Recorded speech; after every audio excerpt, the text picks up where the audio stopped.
So we are fighting this problem with this transmission. It's a 6-speed, just swapped in the 6-speed. And we are fighting the issue of the axle seals and O-rings for where you can access the center diff are leaking slightly. And I replaced the seals and all that. So possibly this has a bad axle on the driver's side. So we're going to swap the axles, driver and passenger, around. We're going to see if that helps. I also have a new O-ring for the passenger side. And then if it still leaks, I might have to go get a new axle if the leak follows this axle when I swap it. So let's get started on this.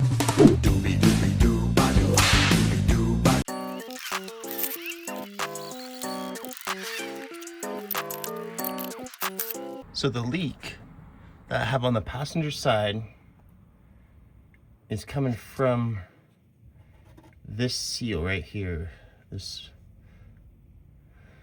And the driver's side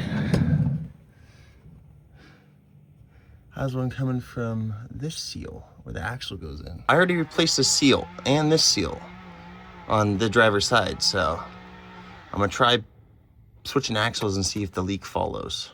Unfortunately, they gave me the wrong seal, so now I have to run over to Subaru and grab another seal for this passenger side axle seal. So let's get in the go-getter parts car and go get that seal.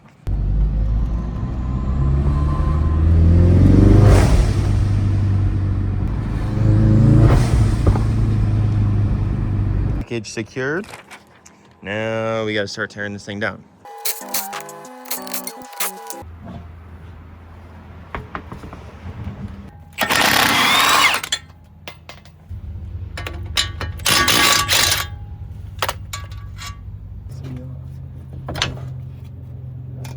That's all it took. And that slides out.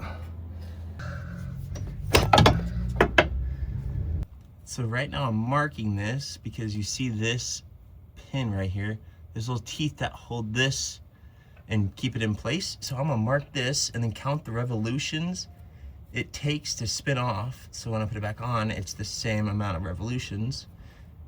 Because this is the thing that keeps tension on the bearing inside your transmission. And if this isn't tensioned right, it's not gonna be a fun time. And it puts wear in your transmission that's not good for it.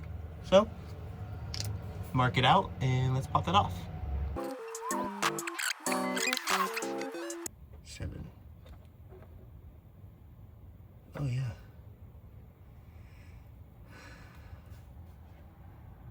It's healthy. That's all in there. Cool.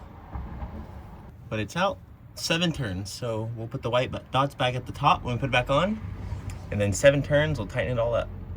Now we're gonna pound out the old seal.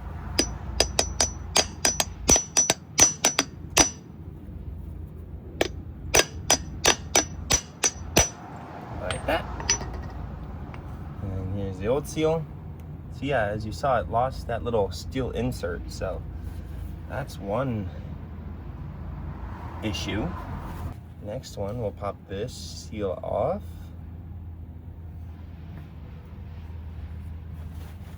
And now I think I'm gonna take this to the parts washer and get all this grime out of here so it looks all nice. So I can spot a leak if it decides to leak again. It's all cleaned off. Now we can get our new seals opened up and put this guy all back together.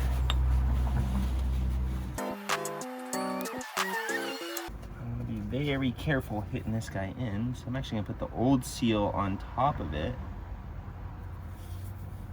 and then smack the old seal because I don't want to hurt the new seal.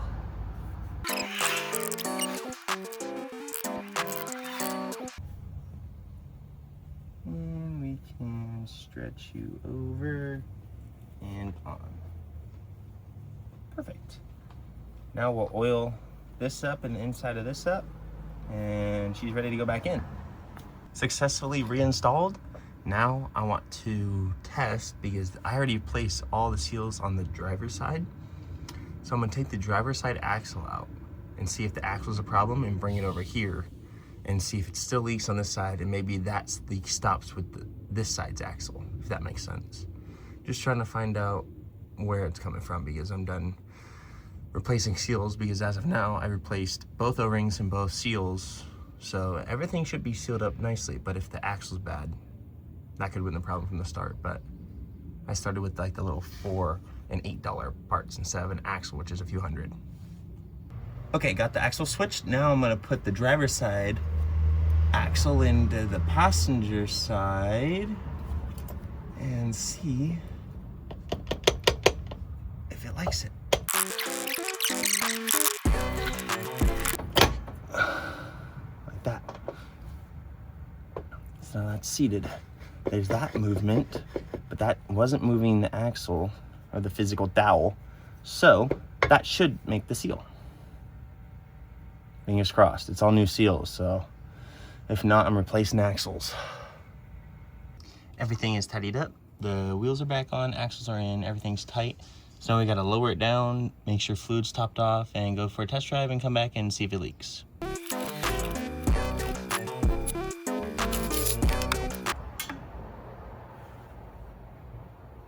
Right in the middle. Perfect. Now let's go get this test drive over with and see if we have any leaks.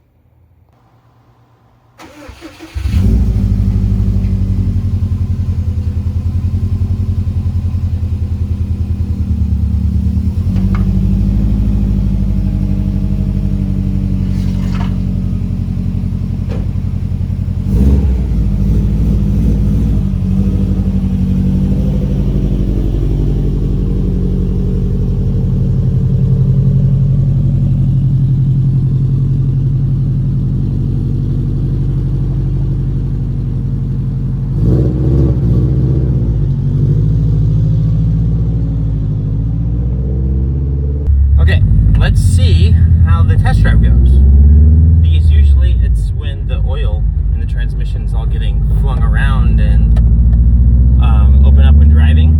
So we go drive a little bit and hopefully see if anything happens and any leaks. I'm hoping not. It'd be really cool.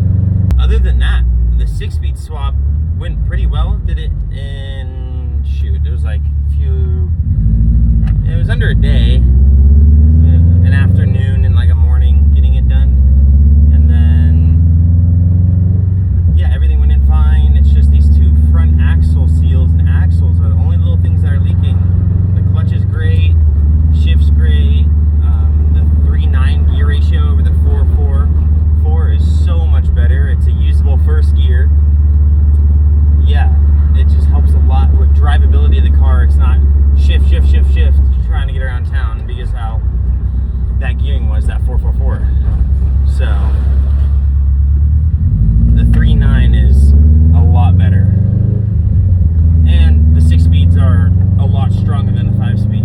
I can launch the car, flat foot shift, all that fun stuff too now, so pretty slick. And I got my STI steering rack put in, so now the steering ratio is a lot tighter too now. Woo!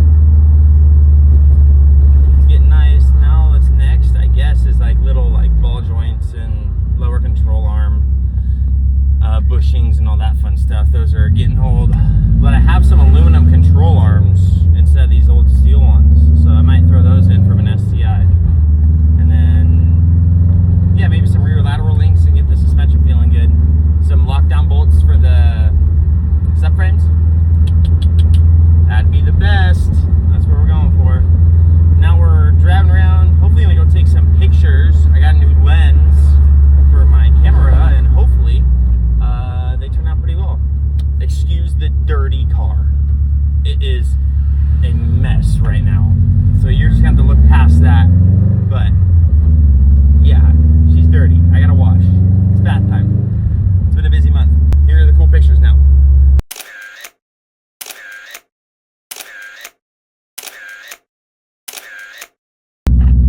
Intake air temperatures in the summer. Anybody have any recommendations on keeping those cool at idle and stuff? Is those little block off barriers in there separating it from the engine side of the engine bay, do those help a lot? Should I do a new intake that puts it into the fender? And just at stoplights and idling, it gets so warm.